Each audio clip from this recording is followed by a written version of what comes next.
As a baseball player and fan, one of the things I find most interesting are the stadiums and the history that comes with them. Wrigley Field is one of the most popular and beautiful fields there are. Today I would like to tell you about how the ivy became part of the outfield wall, how the lights became part of Wrigley, and the curse of the goat. Bill Veeck, former Cubs president, claims in his autobiography that he and the head groundskeeper snuck into Wrigley Field the day before the final home game in 1937 and planted the ivy on the outfield wall. MLB.com determined that this was a myth. The truth is that the Cubs wanted to renovate the outfield and place new bleachers and a new scoreboard.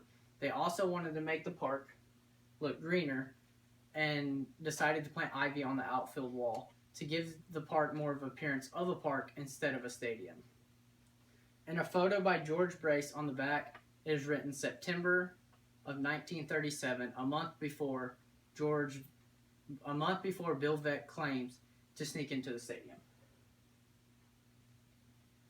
In 1941, Wrigley donated the materials used for the lights in Wrigley to support the war effort, but President Roosevelt said that he wanted more night games in baseball.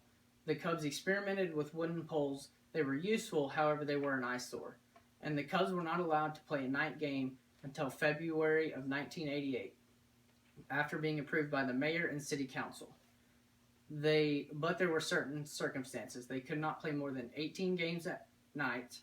They could not serve alcohol after 9:20 and could not play the organ after 9:30. The first night game was scheduled for August 8, 1988, but the game was canceled and rescheduled for the next day. The Curse of the Goat started in 1945 when William Cyanus brought his pet goat into the stadium.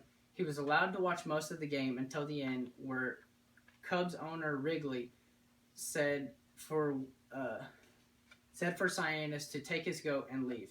Cyanus was seen yelling that the Cubs will never win a World Series as long as the goat is not allowed in Wrigley.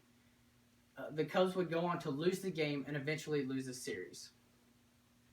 The Curse of the Goat would strike again in 1969 when a black cat snuck onto the field and circled the batter's box several times before disappearing under the stands.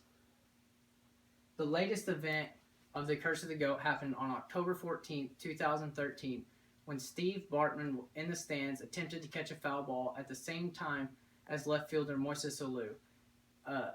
Bartman's interference caused Moises Alou to miss the ball, which would kill the Cubs' momentum and cause them to lose the game and eventually lose the series. There is much history with Wrigley Field, and there has been many changes to the field over the years. These are just the changes in the history that I find most interesting.